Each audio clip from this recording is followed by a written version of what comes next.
Warning. Contains scenes that some পানি ঢেলে ঝাড়ু দিয়ে পরিষ্কার করা হচ্ছে রক্ত। কার শুনলে হয়তো গায়ে কাটা দেবে অনেকের।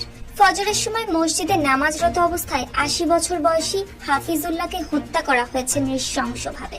মৌলভীবাজারের শ্রীমঙ্গল উপজেলার পশ্চিম লইয়ারকুল জামে মসজিদে ৩ মে রোববার ফজরের নামাজের সময় এই ঘটনা ঘটে। স্থানীয়দের তথ্য অনুযায়ী ছোট একটি টঙের দোকান চালাতেন হাফিজুল্লাহ। একই এলাকার জসিম মিয়া প্রায় পণ্য বাকিতে চাইতেন। এ নিয়ে আগের দিন দুজনের মধ্যে কথা কাটাকাটি হয়। পরে রোববার ভোরে ইমাম ছুটিতে থাকায় নিজেই ইমামতি করছিলেন হাফিজুল্লাহ। তখন প্রথম রাকাত শেষ করে দ্বিতীয় রাকাতে রুকুতে যাওয়ার সময় পেছন থেকে হামলা চালায় জসিম। এতে মসজিদের ভেতরে লুটিয়ে পড়ে হাফিজুল্লাহ। গুরুতর আহত অবস্থায় তাকে উদ্ধার করে হাসপাতালে নেওয়া হলে চিকিৎসক মৃত ঘোষণা করে তাকে। ঘটনার পরপরই পুলিশ অভিযান চালিয়ে অভিযুক্ত জসিম মিয়াকে গ্রেফতার করেছে।